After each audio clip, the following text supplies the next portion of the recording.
अस्सलाम वालेकुम नाज़रीन, सियासत टीवी के प्राइम टाइम में आप सबका तहे दिल से इस्तकबाल है। मैं हूँ फरजान अहमद। सबसे पहले पेश है प्राइम टाइम की हेडलाइंस। नफरत के बाजार में मोहब्बत का पैगाम फैला रहे हैं, आलमी मसाइल से निपटना भी अहम। हैदराबाद में भारत समिट से कांग्रेस के साबिक सदर राहुल गांधी का खिताब। BRS MLC कविता की राहुल गांधी के दौरे हैदराबाद पर तनकीदें, कहा कांग्रेस हुकूमत तेलंगाना के 6 वादे आखिर कब वफा होंगे। सियासी मफाद के बजाय मुल्क की सालमियत के लिए मरकजी हिम्मत को करना चाहिए काम, BJP लीडरान गैर जिम्मेदाराना बयानात से दूर रहें, कांग्रेस लीडर मल्लू रवि का बयान। हम दहशतगर्दी से मुतासर अफराद के गम में बराबर के हैं शरीक, कई खानदानों को दुख का सामना। कुल जमाती इजलास में सियासी कायदीन ने मिलकर सरकार से ठोस इक़दाम की अपील की, SP सरबराह अखिलेश यादव का बयान। ईरान के बंदर अब्बास में खौफनाक धमाका, हंगामी फौज को फौरी तौर पर हाई अलर्ट कर दिया गया, 400 से ज़्यादा अफराद हुए ज़ख्मी। और इसराइली फ़ौज के जबरी इनखला ने फ़लस्तीनियों को गजा के 1/3 हिस्से से भी कम इलाके में महदूद कर दिया। ताज़ा सहीयूनी ज़ुल्म व बर्बरियत में 78 फ़लस्तीनी हुए शहीद। हेडलाइंस आपने देखी और पेश है खबरों की तफसीलात। शुरुआत करेंगे बड़ी खबरों से। हैदराबाद में हुई भारत समिट से कांग्रेस के साबिक सदर राहुल गांधी ने आज खिताब किया। कश्मीर दौरे के बाद राहुल हैदराबाद पहुंचे और समिट में शिरकत की। अपने बयान में राहुल ने फिर एक बार नफरत के बाजार में मोहब्बत के प्याम का नारा लगाया। इस मौके पर चीफ मिनिस्टर रेवंत रेड्डी और दीगर कांग्रेस लीडरान ने उनका शानदार इस्तकबाल किया। आर्मी मंदूबी ने भी इजलास में शिरकत की और उन्हें तेलंगाना की कांग्रेस हुकूमत की जानिब से अमल में लाई जा रही फलाही स्कीमात की तफसीलात से भी वाकिफ करवाया गया। आज के इजलास में MLC आमिर अली खान और दीगर कई कांग्रेस लीडरान भी मौजूद रहे। As we all know,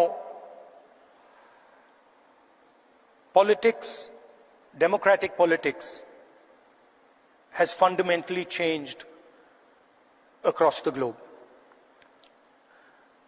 The rules that applied, I would say, a decade ago, simply don't apply anymore. Sometimes when I speak to younger members of our party, I tell them that what was effective 10 years ago, the tools that worked 10 years ago, simply do not work anymore. They cannot face the concentration of capital, modern media, modern social media. And so in a sense, the old politician is dead and a new politician, a new type of politician has to be constructed. And that really is the challenge in front of all of us. What does this new politics look like? What are the ideas that emerge from this new politics? The idea that no matter how much hatred someone spreads, the biggest and most powerful way to disrupt them is not to copy them, not to argue with them, not to fight with them, but right in front of their hatred, to place the idea of love and affection. So that, I think, is a framework, a potential framework for our politics. We can disagree on policies. In fact, I'm sure that every single one of us will disagree on some policy matter or the other. But the lens we use, we can all agree on. Their lens is hatred, their lens is fear, their lens is anger. Fear leads to anger, ossified anger is hatred. And our lens should be that which cuts their lens. Our lens should be love, our lens should be affection, and our lens should be listening to the wishes and the will of the people we are supposed to represent. BRS MLC कविता ने कांग्रेस और राहुल गांधी के दौरे हैदराबाद पर तनकीद कर कहा कि तेलंगाना में इंसानी हकूक़ की मुबैना पामाली पर खामोशी इख्तियार न की जाए। सोशल मीडिया प्लेटफॉर्म एक्स पर अपने रद्दमल में कविता ने सवाल किया कि राहुल, आप मुल्क भर में आइन की किताब लेकर घूमते हैं, लेकिन तेलंगाना में जब आपके ही चीफ मिनिस्टर रेवंत रेड्डी जमहूरी इक़दाल को मुबैना तौर पर पामाल करें तो इस सिलसिले में खामोशी क्यों इख्तियार किए हुए है। इस मौके पर कविता ने मीडिया से भी बातचीत की और सवाल किया कि वादा खिलाफी और फरेब वाली हुकूमत है। उन्होंने इल्ज़ाम लगाया कि रैतु बंधु स्कीम को बंद किया गया। कल्याण लक्ष्मी और शादी मुबारक के वादों का आखिर क्या हुआ? Telangana, Rahul Gandhi ji, he is here in Telangana. We welcome him. We also welcome him to please pay a visit to the HCU. We also welcome you to please have a look at the huge trees that have been felled by your Chief Minister. Please see the destruction your Chief Minister and the Congress Party government has caused. Please look at the dislocated deers and the peacocks, and please hear out the people who are feeling for this, and please stand with the students of HCU. And you now suddenly started a trend of writing letters to your Chief Ministers. You wrote a letter to the Himachal Pradesh Chief Minister, to the Karnataka Chief Minister, and also to the Telangana Chief Minister. Suddenly somehow remembering Rohit Vemula very conveniently at this time. But I want to humbly remind you and the nation that after Rohit Vemula's incident, Congress Party government was there in 12 states. You did not bother to one day make a law on Rohit Vemula, and now suddenly after the HCU issue, you want to divert this and make sure that you talk about Rohit Vemula in some or the other form. People are very clearly seeing through your guys. They will not tolerate this anymore. People of Telangana already call you Election Gandhi because it is only during elections you remember people of Telangana. It will not work again. I humbly request Mr. Rahul Gandhi ji to stop your Chief Minister from relocating HCU, to stop your Chief Minister from continuing with his destruction. रियासती वज़ीर कोंडा सुरेखा ने भी media से बातचीत की। उन्होंने Bharat summit के कामयाब इनेकाद पर अपनी मसरत का इज़हार किया और कहा कि आज के दौर में माहौलियात एक बड़ा मौजू है, जिसमें क्लाइमेट चेंज भी एक अहम तरीन मौजू बनकर उभरा है। इससे जुड़े हर मसले पर बातचीत इन दोनों ज़रूरी है। नौजवानों को इस सिलसिले में शामिल करने की भी ज़रूरत है।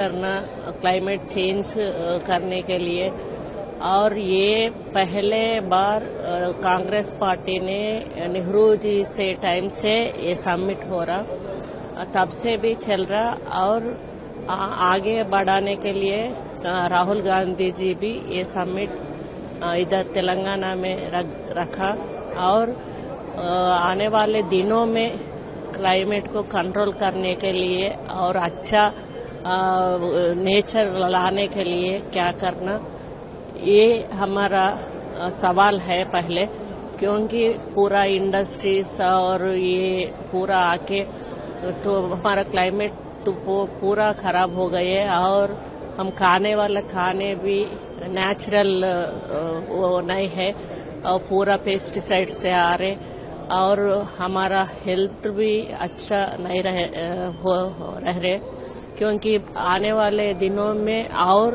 क्लाइमेट खराब हो गए तो हमारा फर्दर जनरेशन को बहुत तकलीफ होगा। वो तकलीफ कम करने के लिए हम कुछ करना चाहिए, उसीलिए ये समिट हो रहे।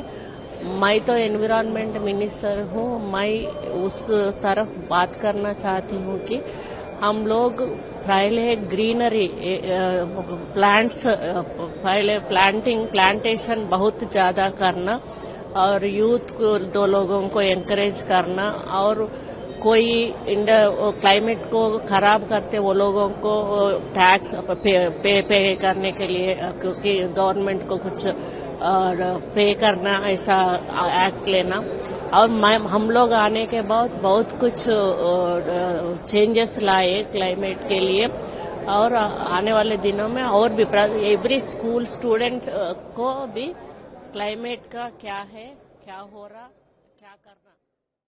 गुज़िश्ता शब चीफ मिनिस्टर रेवंत रेड्डी ने पहलगाम वाक़े के खिलाफ कैंडल मार्च में न सिर्फ शिरकत की बल्कि गैर मामूली खिताब किया। उन्होंने कहा कि दहशतगर्दी के खिलाफ पूरे हिंदुस्तानी मुत्तहिद हैं और ये मौका है कि मोदी मुंह तोड़ जवाब दें और हमला आवरों को सबक सिखाया जाए। इस मौके पर हैदराबाद के रुकन पार्लियामेंट असद अवैसी, कांग्रेस के सीनियर कायद सलमान खुर्शीद भी रेवंत रेड्डी के हमरा मौजूद थे।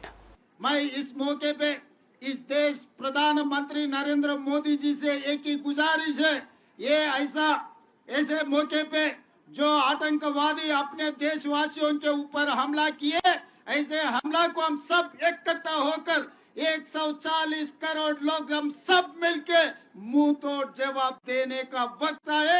इसीलिए आज तेलंगाना राज्य से 4 करोड़ जनता और दुनिया सबसे कम 100 देशों का उनके प्रतिनिधि यहाँ पर हाजिर होकर अपने साथ जोड़ के आतंकवादियों के खिलाफ लड़ने के लिए हमको मदद दिए।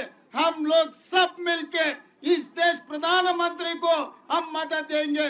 प्रधानमंत्री जी, मोदी जी, 1967 चीन ने अपने देश के ऊपर हमला किए तो इंदिरा जी ने मुंह तोड़ जवाब दिए।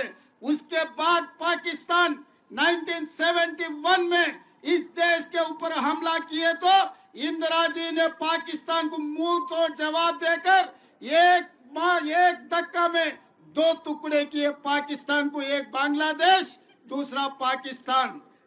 उस वक्त अटल बिहारी वाजपेयी जी ने ये कहा, इंदिरा जी को दुर्गा माता ने कहा, आप दुर्गा माता के भक्त हो, हमें पता है, दुर्गा माता को याद करो। अभी पाकिस्तान के ऊपर जो हमला करना है, जो भी करना है आप आगे करो। आज पाकिस्तान के खिलाफ कदम उड़ाना है, समझौता का समय नहीं है, मुंह तोड़ जवाब देना है। इसीलिए आप आगे बढ़ो, हम लोग आपके साथ में रहेंगे। 140 करोड़ भारतीय वासियों आपके साथ है। पीओके को पाकिस्तान को दो टुकड़ा करो, पाक ऑक्युपाइड कश्मीर हिंदुस्तान में मिला दो, हम साथ में रहेंगे। आप दुर्गा माता के भक्त हो ना, इंदिरा जी को याद करो।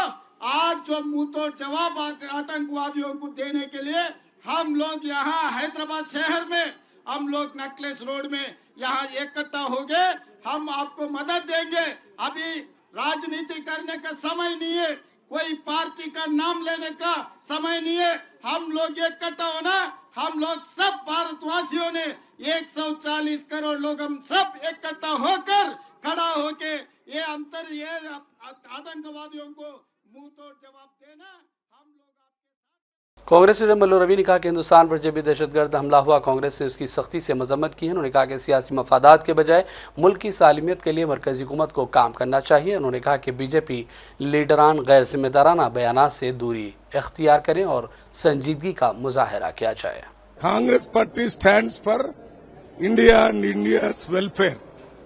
Whenever there is attack on Congress, our Indians, Congress party is standing unitedly and giving statement that they will support whatever action taken by the government of India, Prime Minister of India. That is the stand.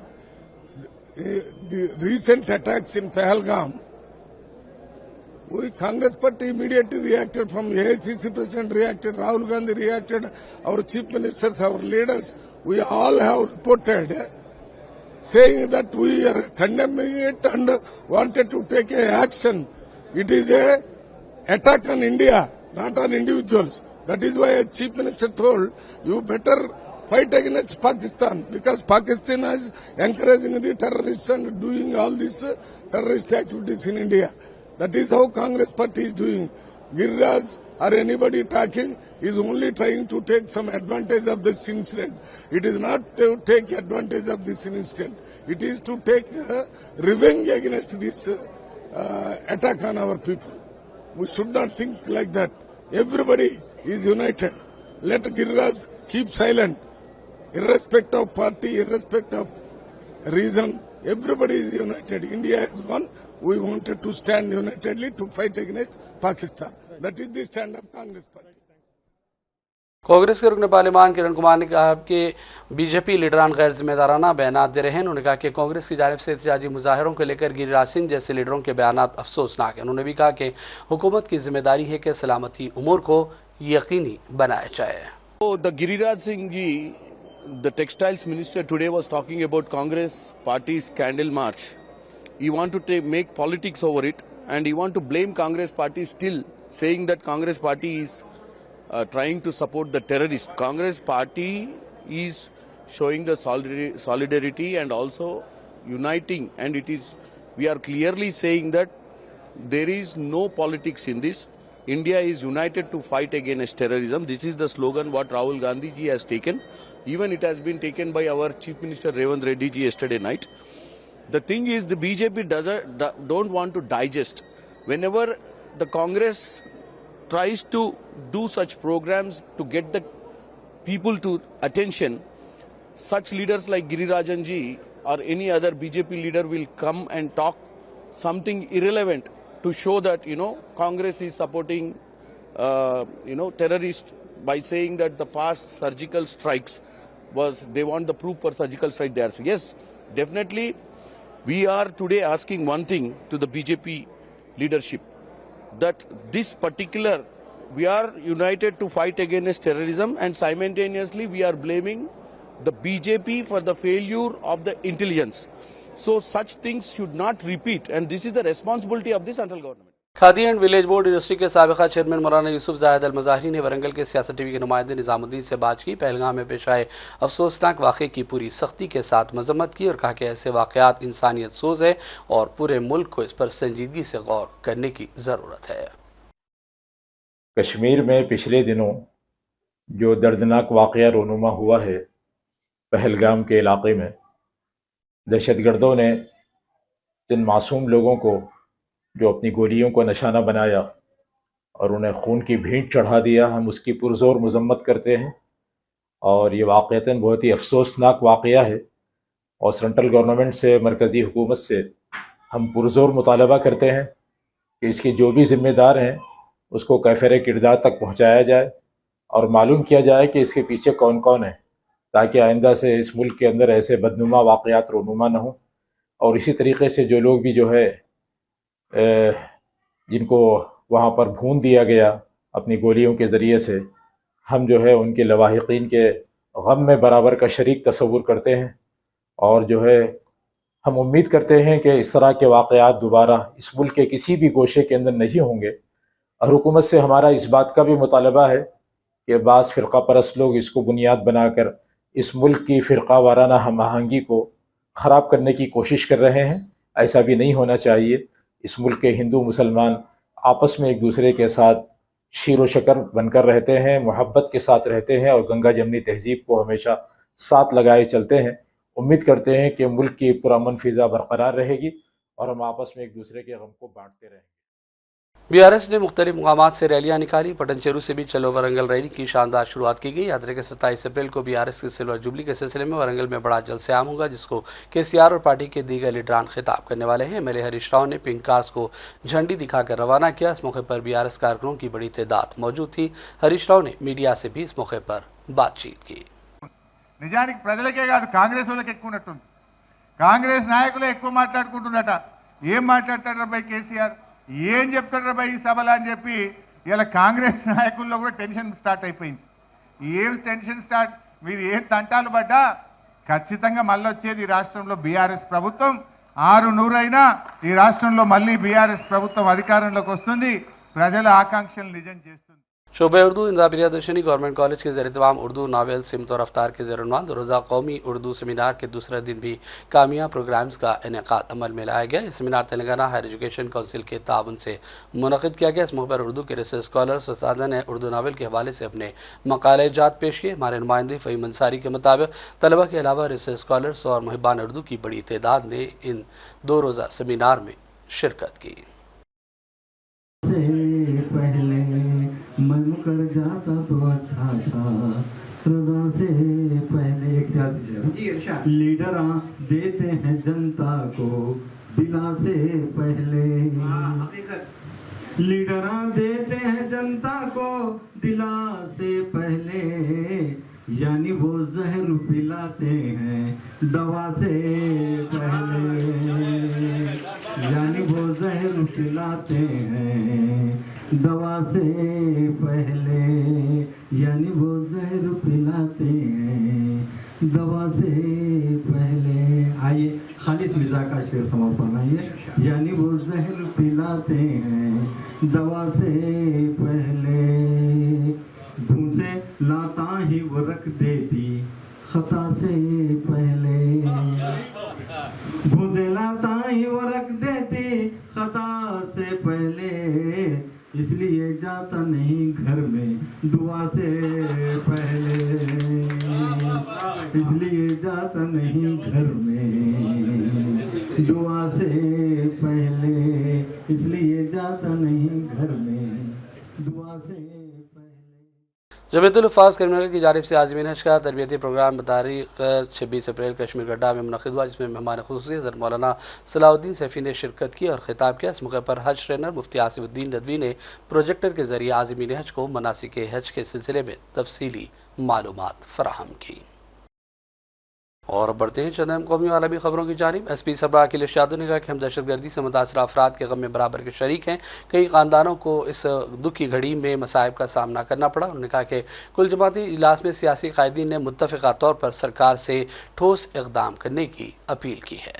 लोग पहुँचे, उनका दुख हम लोगों ने social media में, news या तमाम वीडियोज़ जो चल रहे हैं उसके माध्यम से सुना और देखा है। गुजरात की वो माँ या वो गुजरात का जो बेटा बोल रहा है, हरियाणा की बेटी या अन्य देश के हिस्सों से जिन परिवारों ने जो खोया है, उन परिवारों का दुख और तकलीफ परेशानी को कोई कम नहीं कर सकता है। हमारे आपके शब्द भी कम नहीं कर सकते। उनके सामने जो दुख आया है वो दुख तो उन्हें ही फेस करना पड़ेगा।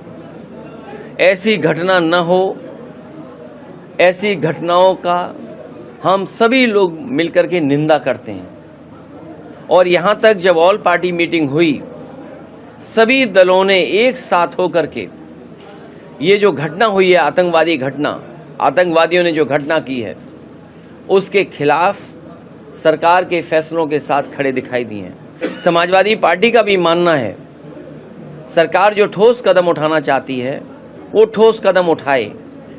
जिन फैसलों को उन्होंने पाकिस्तान को जवाब देने का काम किया, जिन फैसलों से, उन फैसलों के साथ पूरे देश की जनता है और हमें उम्मीद है कि सरकार ठोस कदम उठाएगी, आतंकवाद ख़त्म होगा।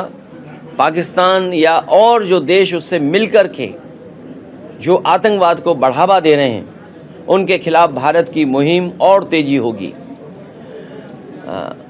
हमें उम्मीद है कि जब सरकार को इतना समर्थन मिल गया है तो भविष्य में कोई भी इंटेलिजेंस का फेल्योर नहीं होगा, सिक्योरिटी फेलियर नहीं होगी।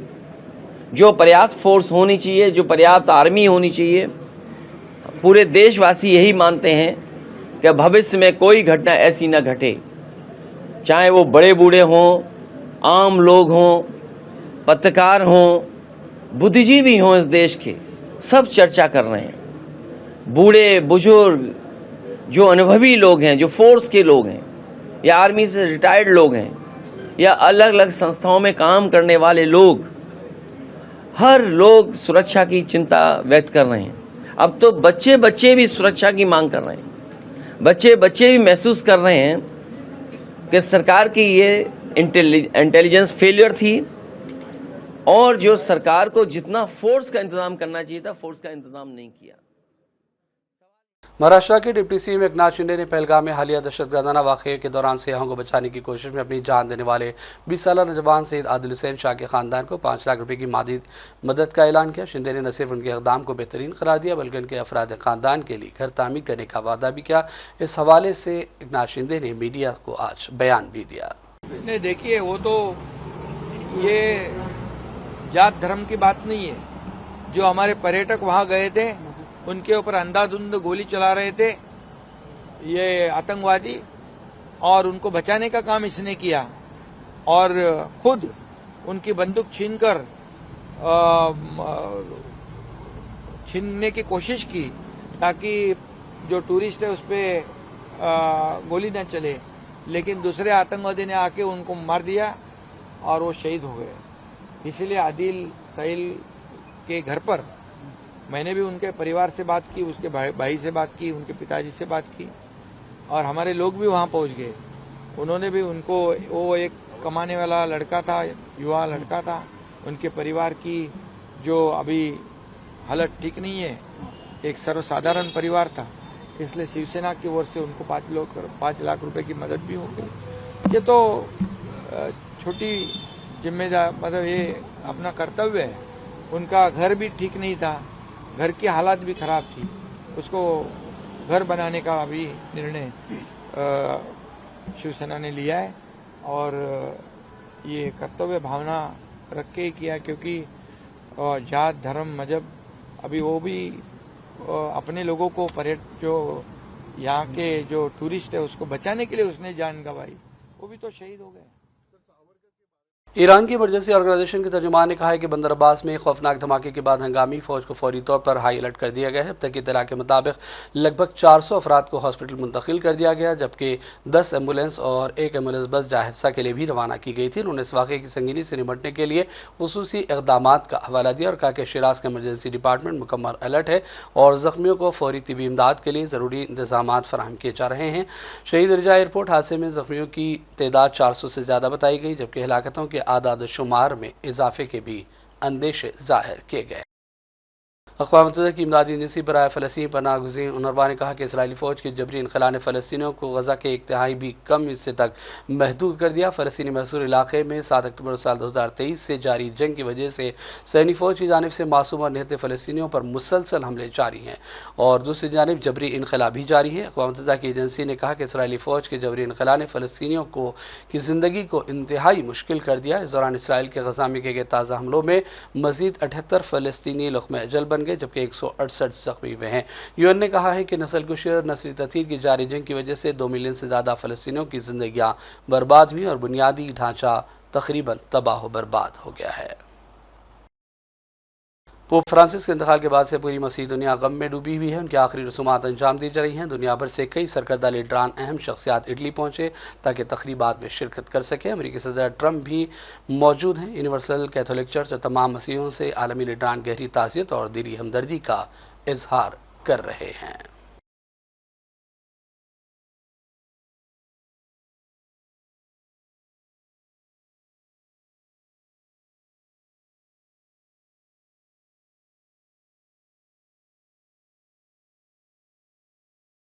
और अब आखिर में हेडलाइंस पर डालेंगे एक और नज़र। नफरत के बाजार में मोहब्बत का पैगाम फैला रहे हैं, आलमी मसाइल से निपटना भी अहम। हैदराबाद में भारत समिट से कांग्रेस के साबिक़ सदर राहुल गांधी का खिताब। BRS MLC कविता की राहुल गांधी के दौरे हैदराबाद पर तनकीदें, कहा कांग्रेस हुकूमत तेलंगाना के 6 वादे आखिर कब वफा होंगे। सियासी मफाद के बजाय मुल्की सालमियत के लिए मरकजी हुकूमत को करना चाहिए काम, BJP लीडरान गैर जिम्मेदाराना बयान से दूर रहें, कांग्रेस लीडर मल्लू रवि का बयान। हम दहशतगर्दी से मुतासर अफराद के गम में बराबर के हैं शरीक, कई खानदानों को दुख का सामना। कुल जमाती इजलास में सियासी कायदीन ने मिलकर सरकार से ठोस इक़दाम की अपील की, SP सरबराह अखिलेश यादव का बयान। ईरान के बंदर अब्बास में खौफनाक धमाका, हंगामी फौज को फौरी तौर पर हाई अलर्ट कर दिया गया, 400 से ज़्यादा अफराद हुए ज़ख्मी। और इसराइली फ़ौज के जबरी इनख़ला ने फ़लस्तीनियों को गज़ा के 1/3 हिस्से से भी कम इलाके में महदूद कर दिया। ताज़ा सहीयूनी ज़ुल्म व बर्बरियत में 78 फ़लस्तीनी हुए शहीद। प्राइम टाइम का सिलसिला फ़िलहाल ही ख़त्म करते हैं। मोहम्मद फरजान अहमद को पूरी टीम के साथ इजाज़त दें। देखते रहिए सियासत TV। अल्लाह हाफ़िज़।